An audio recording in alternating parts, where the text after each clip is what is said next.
Je jure solennellement que mes intentions sont mauvaises. Les gars, après cette magnifique intro, aujourd'hui, au chemin, à travers Harry Potter 3.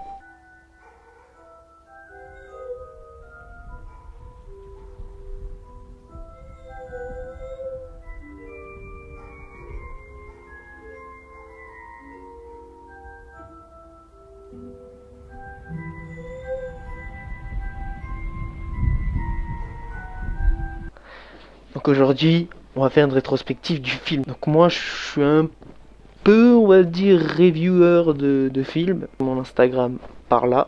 Et vous allez pouvoir voir ce que je fais, moi, en général. Je critique pas du tout Harry Potter parce que je suis absolument pas objectif dessus. Mais de toute façon, on est là pour pas être objectif, on est Potterhead. On va tout simplement faire une rétrospective du film, l'analyser, voir comment ça se passe. Aujourd'hui, ça sera que les films. Bien sûr, je ferai quelques petites allusions aux livres.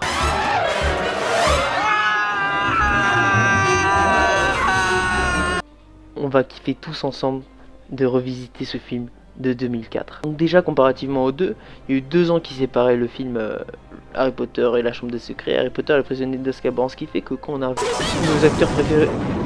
Oui. Ce qui fait que quand on a revu nos acteurs préférés au cinéma, ils avaient 2 ans de plus. 2 ans de plus pour eux, c'était l'entrée dans l'adolescence, donc franchement, ils avaient changé physiquement. Et maintenant, Daniel Radcliffe a la même voix que dans Harry Potter 3, si vous analysez bien. Thank you very much. I'm very happy to be here. And thanks for this. You're right. Can't hurt. Donc on va commencer tout simplement avec l'introduction de Harry Potter 3. Une continuité dans la matière des films.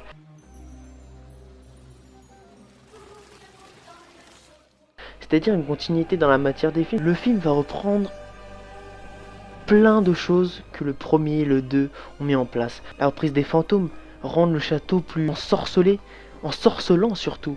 Parce que bien sûr les sorcières ça va avec les vampires, ça va avec les loups-garous qu'on verra par la suite et ça va avec les fantômes. C'est le même univers. Du coup là la reprise des fantômes ça rejoint vraiment un château, un vieux château. Poudlard est un vieux château, un très vieux château. Le Poudlard a été fondé il y a maintenant plus de 1000 ans. Plus de 10 siècles. Et bien sûr qu'il y a des vestiges de personnes, des personnes qui sont mortes. Par exemple les quatre fantômes qui s'établissent sur les différentes maisons. Cet aspect, cette ambiance que ramènent les fantômes, et c'est ça qui est malade dans Harry Potter. Il y a vraiment un esprit. L'esprit du château se fait à travers, bien sûr, les élèves, etc., mais aussi à travers les esprits qui le hantent.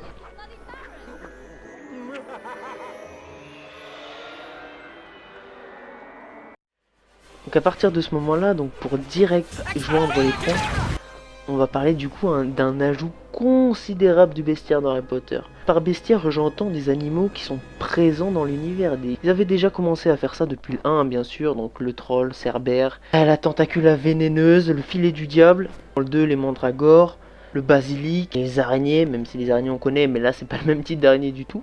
Mais là dans le 3, on a considérablement augmenté ça. Les loups-garous, qui sont comme je l'ai dit précédemment une des matières principales dans un univers ensorcelé, ajoutent des détraqueurs qui vont avoir une place importante. Je suis sûr qu'il y a des gens qui sont fans des détraqueurs, donc vous le mettrez dans les commentaires un jour. Parce que YouTube c'est intemporel, hein. On peut voir une vidéo qui date de 2010, en 2020, comme si c'était une nouveauté. Bref, on va découvrir Buck aussi, ça fait déjà 4. Les animagus, on va les étudier. Qui peut me dire quelle est la différence entre un animagus et un loup-garou? On va apprendre ce que c'est, même si c'est très léger. Un animagus est un sorcier qui choisit de se changer en animal.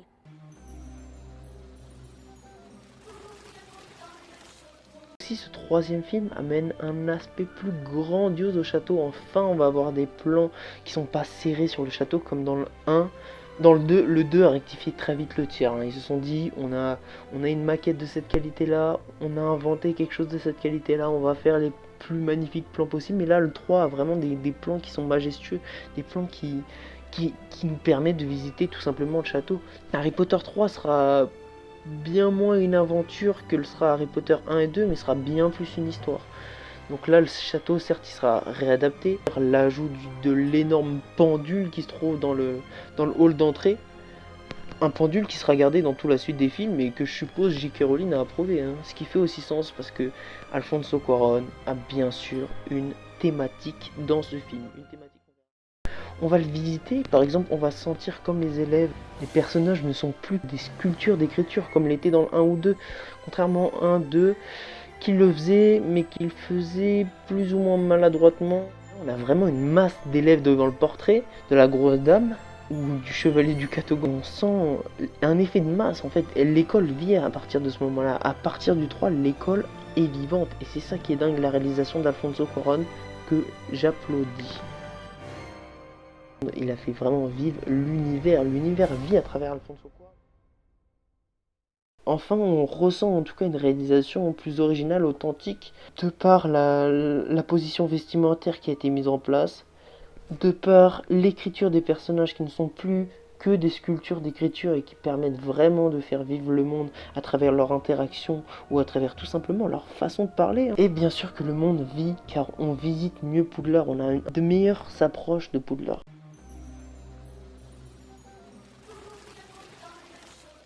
Entre nous, est-ce qu'on peut se poser la question si Harry Potter 3 n'est pas le film le plus beau de toute la saga? Parce que l'atmosphère est accentuée.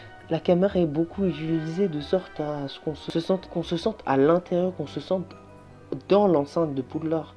Donc il y a plein de plans de caméra, donc tout simplement le plan de caméra où Harry est debout et qui voit Ron et Hermione partir après Olaf, que la caméra recule comme ça, on a vraiment l'impression qu'on est bloqué dans Poudlard à ce moment-là. Poudlard est un établissement qui nous fait ressentir des émotions. Il tient une esthétique vraiment fondue à travers l'histoire. C'est-à-dire quoi? C'est-à-dire qu'on a une qualité d'image qui est un peu grisonnante, bleutée, on va dire. Pas comme dans celle du 6. Celle du 6 est vraiment grisonnante. Là, on a un côté grisonnant et bleuté en même temps. Ce qui fait que on sent une certaine douceur dans le récit, mais on sent en même temps qu'il y a quelque chose de dangereux au-dessus de nous. Le gris permet la dangerosité, le doute. Le bleu, lui, permet le calme et la douceur. Les sorts sont magnifiquement modélisés. Enfin, on voit des sorts se modéliser dans le 1, dans le 2. Très peu de sorts sont modélisés. Mais là, dans le 3, on a vraiment une modélisation des sorts. Plusieurs modélisations.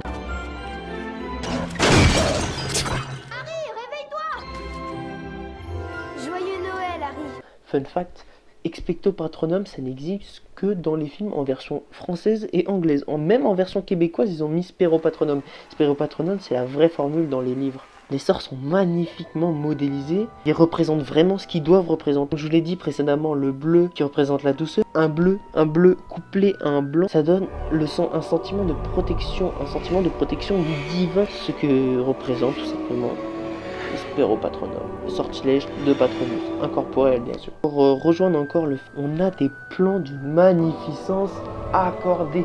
Tout simplement le plan que j'avais évoqué précédemment où Dumbledore est au-dessus d'Harry. Il est magnifique. Cours de Lupin est introduit d'une façon mais magnifique. On a un effet de style à ce moment-là mais magnifique. C'est une sorte de contre-plongée mélangée à une caméra tout simplement libre et ça donne quelque chose de malade. La caméra passe du miroir dans le miroir pour nous montrer tout simplement la vision réelle qu'on a. La vision réelle qu'elle veut montrer. Donc elle est là. Elle traverse le miroir et une fois traversé le miroir, c'est comme si elle revenait en arrière et qu'elle se tournait et on voit enfin le réel plan que représente tout simplement le cours de Lupin. Pour dire aussi à quel point ce film est d'une qualité cinématographique incroyable, le fait qu'on peut suivre Harry même avec sa cape d'invisibilité. Si c'est pas un truc de dingue ça, pour le faire comprendre à des personnes qui ne connaissent pas réellement la scène, ils peuvent très bien comprendre à ce moment-là, c'est accessible pour eux de savoir qu'il y a quelqu'un qui est invisible dans ce passage-là. Et ça, c'est pas toujours bien fait dans les films, je tiens vraiment à le noter. Donc je disais précédemment, Harry Potter 3 permet vraiment de mouler la matière que J.K. Rowling a créée au cinéma et d'étendre vraiment ce que Chris Columbus nous a partagé. Là, la magie représente vraiment les sentiments des personnes. C'est que Spero Patronum soit permis d'être lancé en rapport avec ce que la personne pense, ça prouve vraiment que les sorts, enfin, il faut être puissant pour les lancer. Puisque dans les films, c'est trop facile. Avada Kedavra, par exemple, On a l'impression que tout le monde peut lancer, que c'est juste un rayon vert. Mais non, il faut une grande puissance. Au moins, Spéropatronum, ils ont bien fait les choses. Il y a une petite scène d'exposition, le fait que Lupin dise que c'est impensable qu'un élève de 3e année puisse en lancer un, ça met la barre haute quand même. Donc à ce moment-là, on comprend très bien que Spéropatronum ou le sortilège de Patronus est quelque chose de difficile à lancer, qu'il faut avoir vraiment une maîtrise de soi et une maîtrise de son mental vraiment, vraiment différent des personnes lambda, tout simplement, pour être capable de lancer ce protecteur. Et aussi de démontrer dès le début du film, avec la scène avec Marge, la tante Marge, cette grosse baudruche. On voit que la magie peut s'exprimer de différentes manières. Bien sûr à travers la baguette, c'est la base, mais elle peut s'exprimer aussi de manière informulée et sentimentale. C'est-à-dire que là, Harry n'a formulé rien du tout, mais pourtant, il a commencé à gonfler parce que Harry Potter était énervé. Ce qui prouve de 1 que Harry Potter est un grand sorcier, et même ça à l'âge de 13 ans, mais ça l'était depuis le 1, même Hermione le disait.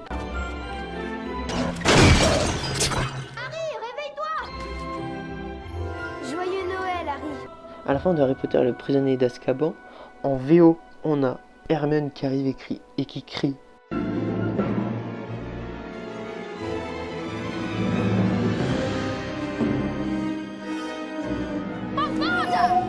Et en VF,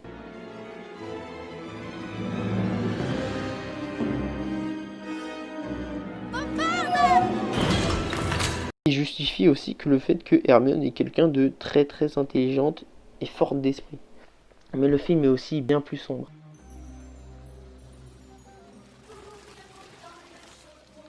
Le 2 a permis de rentrer direct dans l'art. Certains diront que le 3 a une tête de spin-off parce qu'en soi l'intrigue principale elle n'existe pas.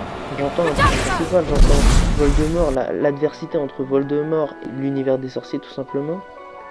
Moi je dirais que non.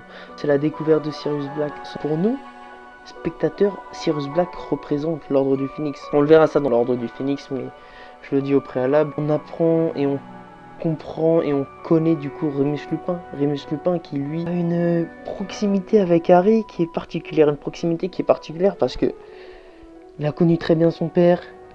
Comme beaucoup, il revoit son père à travers Harry, il revoit James. Mais là, Remus Lupin va vraiment tenir une place que personne n'a eu envers Harry Potter depuis qu'on le connaît, depuis le 1-2. Remus Lupin va avoir une sorte de figure paternelle envers Harry Potter. Quelqu'un de bienveillant, quelqu'un qui lui apprend, quelqu'un qui va l'emmener dans le droit chemin. Tout ça bien sûr avec un certain allègement des choses. Et Remus Lupin aura vraiment une place surtout et vraiment particulière dans ce livre. Donc bien sûr que non, Harry Potter 3 n'est pas un spin-off pour ceux qui le disent encore. Conclusion, Harry Potter 3 est un bijou cinématographique. Alors, objectivement, pour moi, tous les films Harry Potter, je tiens à préciser, tous les films d'Harry Potter ne sont pas des chefs-d'œuvre. Objectivement, j'ai dit parce que dans mon cœur, ils ont même pas besoin d'être des chefs-d'œuvre pour que je les aime, mais plus que n'importe quelle chose matérielle. Mais Harry Potter 3 est celui qui se rapproche le plus de ce terme. Parce qu'il détient des capacités ciné incroyable qui ferait vraiment jouir les meilleurs, les plus grands réalisateurs. Il tient aussi une façon de compter les choses qui est littéralement magnifique. On comprend tout, on vit tout. Il réinvente, Alfonso Cuarón va en plus réinventer l'univers. En plus de le réinventer, il va l'expandre. Parallèlement à ça, on a un récit qui se tient, qui enfin s'enfonce un peu plus dans ce que serait la réelle fantaisie des sorciers. Parce que les sorciers, c'est pas toujours tout beau, tout rose et ça brille avec des bougies. Non, il y a des trucs bien sombres. Par exemple, tout simplement le fait que les détraqueurs, c'était une personnification de ce que serait la dépression. Et ça, c'est puissant parce qu'on ressent vraiment les choses quand on les voit. On ressent vraiment les choses avec ce que le film montre. Tout simplement le fait qu'une fleur, à leur passage, soit fanée et même froide, glacée, c'est magnifique. C'est vraiment une capacité ciné, mais rare, qu'on voit pas souvent en plus. Il y a aussi, ça c'est mon interprétation personnelle, le fait que les sorciers rejettent Lupin, du fait qu'il ait le sang d'un loup-garou. Pour moi, c'est une totale comparaison des choses dans le monde sorcier, de ce qu'est le sida dans notre monde. Les gens, juste pour ce qui coule dans les veines d'une personne, vont rejeter une personne. Et ça, J.K. Rowling l'a toujours dit, Harry Potter permet vraiment, il y a même des études, c'est un truc de malade, Harry Potter permet vraiment l'acceptation des autres. Et ça, c'est un truc de malade. Il y a des études qui disent que nous, Potterhead, on est les meilleures personnes existantes sur cette terre. Donc voilà mes Potterhead, Harry Potter 3, c'est dans mon cœur. Et il a tellement de qualités, c'est dingue comme on nous démontre tellement bien les choses, comme on expose tellement bien les choses, comme il retranscrit pas mal de choses en plus par rapport au livre. Il est fidèle sans l'être vraiment. Mais en tout cas, Harry Potter 3 est une œuvre ciné remarquable.